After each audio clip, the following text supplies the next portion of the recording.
Nagulat nga ako mga mare dahil pagising ko may pera nga sa gilid ko day. Grabe talaga tong mister ko. Pumunta din pala kami ng SM Fairview ni Apam mga mare kasi magpapagupit kami at magpapascalp treatment. Pero syempre bago yan mga mare kung masikip at maluwang, eto nga kagigising ko lang day at grabe. Ang sarap gumising pag ganito ang gigising sa inyo no. Diyos mio, Marimar, nagulat ako may pera sa gilid ko. Eto nga ang bumungad sa akin, day. Pera. Talagang tinawagan ko si Mr. agad para i-confirm kung para saan tong pera na to. Nagsahod na daw pala siya, day. Kaya ayan, iniwan niya na lang niya at di na niya ako ginising dahil masarap daw talaga ang tulog ko. Kasi kahapon sabi ko sa kanya, bayaran na ng bahay. Wala pa akong pera kaya ayan, automatic iniwan niya na ako agad ng pera. O diba, bongga talaga tong Mr. ko. Talagang ayaw niyang may stress ang kalituan ng balakang ko, day. Tapos ayan mga mare kong masikip at maluwang, eto na nga lalabas na tayo ng kwarto day kasi maghahanap tayo ng makakain. At diba nagtagaytay kami nung nakaraan.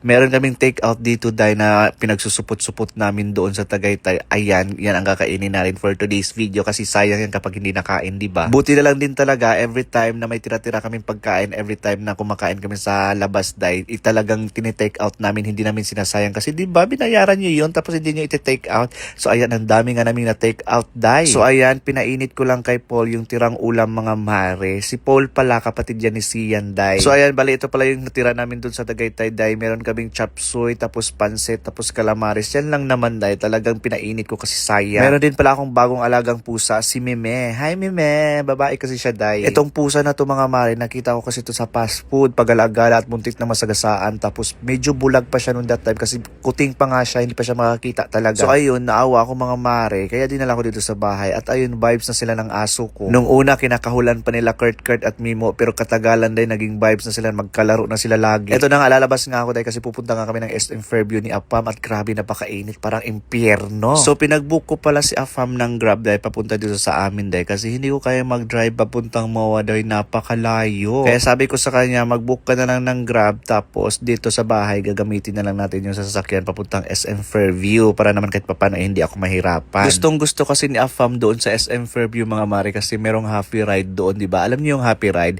Yung parang scooter tapos gagamitin mo lang siya sa loob ng mall, hindi ka na maglalakad.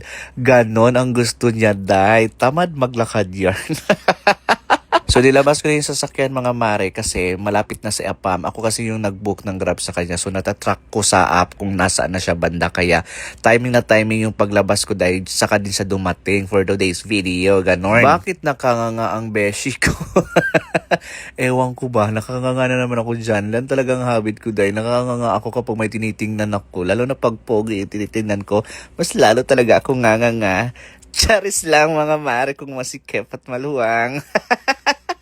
Ang landi niyo eh. Ewan ko ba mga mare kung masikip at maluwang, pero simula nung bata ako dahil lagi talaga akong nakangangayan. Talaga ang ano ko dahil habit ko. Habit ba ang tawag dyan?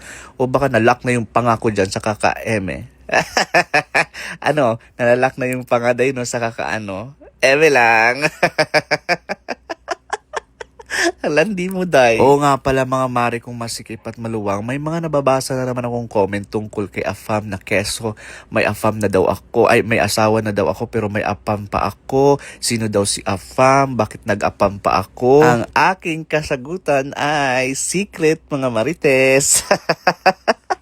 Mga bagong followers siguro yung mga nagtatanong na ganyan, no? Kasi hindi pa nila alam. Anyways, nakalimutan ko yung eyeglass ko mga mare, kaya yan pinababa ko kay Sian. Pag walang eyeglass dahil sobrang hirap mag-drive kasi ang labo ng mata ko. Tapos tamang-tama din, nandito na si Afam day, kaya ayan, pupunta na kami ng SM Fairview. Sa totoo lang, wala ka pang gagawin sa SM Fairview day kasi ako hindi naman talaga ako nagpapagupit dito day kasi may tagagupit sa akin eh. Wala lang, gusto lang namin maggala-gala day tapos magbuboy watching si Afam. Charot lang. Hindi, gusto lang talaga namin mag-happy ride day, yung parang scooter nga. Tapos, habang nandito nga kami sa SM mga mare, nakapag-desisyon na ako, nandito na lang ako magpagupit since nandito naman ako. Tapos, itry ko yung sa Bruno's Barbershop. Pero syempre, hindi pa kami dumiretso dun sa Bruno's Barbershop mga mare kasi dito muna kami sa happy ride kasi magre-rent kami nito. Ayaw namin maglakad. At ayan, shoutout naman sa kumare kung my God ha, energetic yarn. O diba, ginawa talaga tong scooter na to para sa mga tamad maglakad sa mall. Ganyan-ganyan lang, di ba? Perfect. Hindi pa kami kumain ni Afam, Day. So ngayon, papakainin ko siya ng mang inasal. Kasi gustong-gusto niya tong mang inasal, mga mare. Ewan ko kung bakit. Pero nasasarapan talaga siya sa mang inasal. Nung unang patikim ko nga to sa kanya, mga mare, sa MOA, grabe, nasarapan talaga siya. Sabi niya, ang sarap nito ha. Gusto kong balik-balikan to. Kahit ito lang kainin ko buong bakasyon ko dito sa Pilipinas. Sabi ko si OA. Tapos pagkatapos namin kumain, mga mare, ayan, umakyat na kami sa taas, sa second floor kasi doon yung Bruno's Barber Shop. Tapos ayan, nandito na nga kami, mga mare. Sobrang excited ko kasi first time ko magpagupit. Ay, hindi pala, second time kasi nung una kong pagupit doon sa MOA yun na Bruno's Barber Shop. So first time ko dito sa SM Fairview, mga mare. At ang gupit nila at may tawag doon yung wash sa hair, 580 yata yun. Pagupit lang talaga sana ang plano ko, mga mare. Pero nagtanong ako sa kanila kung may scalp treatment ba sila tungkol sa mga balakubak. Meron nga sila kasi naalala ko sa MOA, nagpaganon din ako, Day. So ayun, nagpaganon ako. At alam niyo ba magkano? 2,200, Day. Napakamaharli ka, nakakaloka. Pero Lavan Japan, third floor para mawala ang balakubak kasi Day, mabalakubak talaga ako. Pero in fairness, mga mare, kung masikip at maluwang, Day, sobrang sarap sa pakaramdam magpa-scalp treatment. Alam mo yung tipong minamassage yung ulo mo, tapos ang lamig-lamig nang nilalagay sa yung parang yung shampoo. Ganon, sobrang lamig talaga as in. Sabi ko, ano ba itong napuntahan ko? Pagupitan o spa? Kasi puro massage na yung ginagawa nila, Day. Pati likod ko minamassage, kamay ko, braso ko. Ganon ang atake, Day. Tapos na ako magpagupit, mga mare, at ang ganda ng gupit sa akin. Tapos ayan, nakita nga ni Afam tong mga pabango dito sa kwarto, Day. Bumili na siya ng marami, nakakaloka. Pati ako, binilan niya ako. So hindi ko pa rin pinapakita si Afam kasi ayaw niya.